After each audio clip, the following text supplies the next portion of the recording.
Hello friends, welcome all on Krishi Bhandor. Good morning all of you friends. આજની આપણી નવી MCQ series છે કે જે 55મી છે। ઓકે, તો ફ્રેન્ડ્સ આપણે 55 એમસીક્યુ સિરીઝ સુધીની આપણી જે સફર છે એમાં વચ્ચે એક પણ એવો દિવસ નથી કે જ્યારે કૃષિ ભંડોળ તમારા માટે કોઈ પણ એમસીક્યુ સિરીઝ લઈને આવ્યું નથી।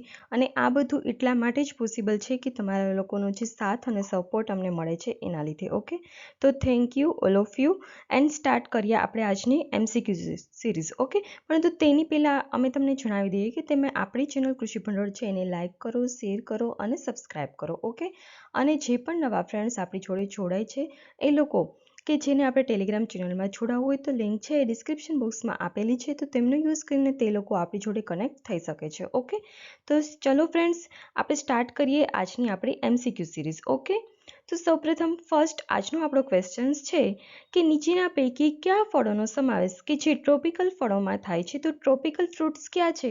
તો કે કેરી છે, અનાનસ છે, પપૈયા છે કે જે ટ્રોપિકલ ફ્રૂટ્સ છે। ઓકે, તો આ માટે આપણો આજનો જે ક્વેશ્ચન છે એના બધા જ ઓપ્શન પરફેક્ટ છે, એટલા માટે આન્સર આવે છે આપેલ તમામ। ઓકે, ત્યારબાદ નેક્સ્ટ દશેરી અને નીલમ કે બે અલગ અલગ વેરાયટી છે, બરાબર છે? તો એનું આપણે સંકર કરીએ એટલે કે બંનેનું ક્રોસિંગ કરીએ છીએ અને ત્યારબાદ નવી આપણે જાત ડેવલપ કરીએ છીએ। તો એ જાત કઈ છે? તો કે આમ્રપાલી। ઓકે, ત્યારબાદ છે ચમત્કારિક ફ્રૂટ એટલે કે મિરેકલ ફ્રૂટ તરીકે કયા ફ્રૂટને ઓળખવામાં આવે છે? તો મિરેકલ ફ્રૂટ તરીકે કીવીનું જે આપણું ફ્રૂટ છે એને આપણે ઓળખીએ છીએ। ઓકે, ત્યારબાદ આપણે નેક્સ્ટ ક્વેશ્ચન જોઈએ। ગાજરમાં જોવા મળતો નારંગી રંગ એ શાના આભારે છે? તો આપણને ગાજરમાં જે ઓરેન્જ કલર જોવા મળે છે તે ગાજરમાં રહેલું કેરોટીન તત્વ કે જેના લીધે આભારી છે। ઓકે, અને ફ્રેન્ડ્સ આ જે હરેક કન્ટેન્ટ જે રહેલું છે, જે પણ તત્વ રહેલું છે કે જેના લીધે જે રંગ આભારી છે ફ્રૂટ્સનો કે વેજીટેબલ્સનો, એ આપણા એક્ઝામ પોઈન્ટ ઓફ વ્યૂ પણ ખૂબ ઇમ્પોર્ટન્ટ છે।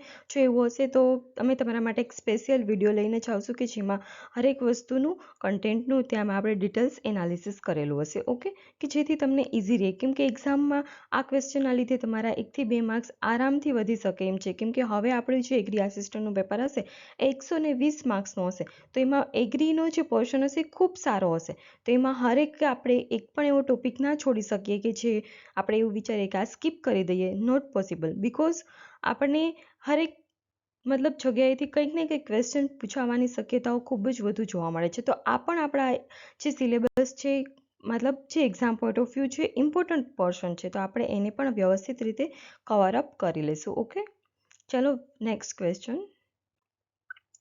નીચેના પૈકી કયા ફળોનો સમાવેશ ક્લાઇમેટ્રિક ફળોમાં થાય છે? તો આપણે આગળ જે વાત કરી હતી ટ્રોપિકલ ફ્રૂટ્સની કરી હતી, બરાબર છે? અને હવે જે વાત કરીશું એ છે ક્લાઇમેટ્રિક ફળોનો। તો ક્લાઇમેટ્રિક ફળોમાં કેરી છે, સફરજન છે, ચીકુ છે, એ બધા જ ફ્રૂટ્સ છે કે જેને આપણે ક્લાઇમેટ્રિક ફ્રૂટ્સ તરીકે ઓળખીએ છીએ। ઓકે, ત્યારબાદ છે ઝિંગીબેરેસી કુળમાં કયા પાકનો સમાવેશ થાય છે? તો ઝિંગીબેરેસી જે ફેમિલી છે એમાં આદુ અને હળદર એટલે કે જિંજર અને ટર્મેરિક જે છે એનો સમાવેશ ઝિંગીબેરેસી ફેમિલીમાં થતો હોય છે। રીંગણા, બટેટા, તમાકુ અને ટમેટા જે છે એનો સમાવેશ કયા કુળમાં થાય છે? તો એનો સમાવેશ છે કે જે સોલેનેસી કુળમાં થાય છે, બરાબર છે? ત્યારબાદ છે દિવેલામાં કેટલા ટકા ઓઇલ આવેલું છે? તો દિવેલામાં 35 to 58% જેટલું ઓઇલ કન્ટેન્ટ આવેલું આપણને જોવા મળે છે।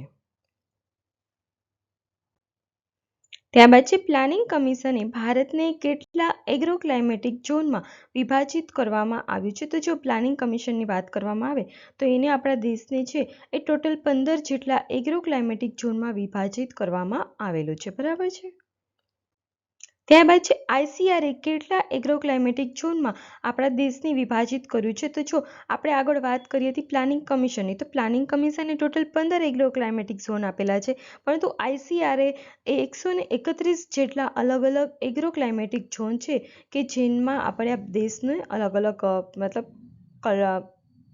અલગ અલગ રીતે ભાગ આપેલા છે। ઓકે, મતલબ આઈસીઆરએ 131 ક્લાઇમેટિક ઝોનમાં વિભાજિત કર્યું છે અને પ્લાનિંગ કમિશને 15। ઓકે, ત્યારબાદ છે બીજની વાયબિલિટી તપાસવા માટે કયું પરીક્ષણ કરવામાં આવે છે? તો બીજની વાયબિલિટી તપાસવા માટે ટેટ્રાઝોલિયમ ટેસ્ટ કરવામાં આવે છે, બરાબર છે?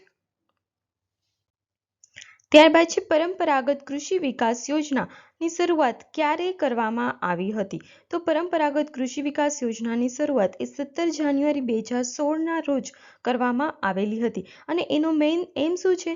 તો કે પરંપરાગત કૃષિ એટલે કે ઓર્ગેનિક ફાર્મિંગ થોડું જે હોય છે એ ટાઈપની જે કૃષિ હોય છે એને આપણે પ્રોત્સાહન આપવાનું હોય છે, બરાબર છે, કે જેમાં આપણે ફર્ટિલાઇઝર, પેસ્ટિસાઇડ છે એનો યુઝ ઘટાડી શકીએ અને જે કુદરતી ખાતર છે, મતલબ કે છાણિયું ખાતર છે, એ બધા ખાતર છે. ત્યારબાદ છે આ જે આપણે આવે છે પંચામૃત છે, ત્યારબાદ છે પંચગવ્ય છે, એ અલગ અલગ જે પણ મતલબ પ્રેક્ટિસિસ જે છે ઓર્ગેનિક ફાર્મિંગ રિલેટેડ, જીવામૃત, એ બધાને આપણે યુઝ વધુ કરવાનો. મેઇન એના આ જે આપણી યોજના હતી એનો એમ એ હતો. અને એ માટે ખેડૂતોને ઘણો સપોર્ટ આપવામાં, ત્યારબાદ ઘણી ટ્રેનિંગ આપવાની અને એના દ્વારા નવું ખેડૂતોને માહિતી મળી રહે એ પણ આ યોજનાની અંતર્ગત કરવામાં આવેલું હતું, બરાબર છે. ત્યારબાદ છે નેશનલ ફૂડ સિક્યોરિટી મિશનની શરૂઆત ક્યારે કરવામાં આવેલી હતી? તો નેશનલ ફૂડ સિક્યોરિટી મિશન છે કે જેની શરૂઆત 2007માં કરવામાં આવેલી હતી, બરાબર છે. અને આપણે નેશનલ ફૂડ સિક્યોરિટી મિશન એટલે NFSM તરીકે આપણે આને ઓળખીએ છીએ, પરંતુ 2007માં આની સાથે સાથે RKVYની પણ શરૂઆત કરવામાં આવેલી હતી, બરાબર છે. ત્યારબાદ છે વર્લ્ડ ફૂડ ડે ક્યારે ઉજવવામાં આવે છે? તો વર્લ્ડ ફૂડ ડે કે જે 16 ઓક્ટોબરના રોજ ઉજવવામાં આવે છે. ત્યારબાદ છે લાસ્ટ ક્વેશ્ચન આપણો આજનો, કે બટેટાનું આંતરરાષ્ટ્રીય વર્ષ ક્યારે ઉજવવામાં આવ્યું હતું? એટલે કે ઇન્ટરનેશનલ યર ઓફ પોટેટોઝ ક્યારે સેલિબ્રેટ કરવામાં આવેલું હતું? તો કે 2008માં. ઓકે, તો ફ્રેન્ડ્સ, આજની આપણી જે MCQ સિરીઝ છે એ ખતમ થાય છે. આપણે કાલે ફરી મળીશું નવા વિડીયોઝ સાથે કે જેમાં આપણે નવી MCQ સિરીઝ લઈને આવશું. પરંતુ હા, આપણે રોજના જે આપણી નવી કરંટ અફેરની જે સિરીઝ સ્ટાર્ટ કરેલી છે એ આપણને સાંજે તમને લોકોને મળી જશે, બરાબર છે, કે જેમાં આપણે અત્યારે જૂન મહિના સુધીનું કરંટ અફેર છે, જૂન નહીં, જુલાઈ. ઓકે, આપણે જુલાઈના કરંટ અફેરથી સ્ટાર્ટ કરેલું છે. તો જુલાઈનું જે પણ કરંટ અફેર હશે એ આપણે MCQ સિરીઝમાં ડિસ્ક્રિપ્ટિવ જે MCQ છે એનું એનાલિસિસ કરીને કરીએ છીએ, તો એમાં તમને મળી જશે, બરાબર છે. તો ફ્રેન્ડ્સ, આપણે ફરી મળીશું નવા વિડીયોમાં. ત્યાં સુધી થેન્ક યુ.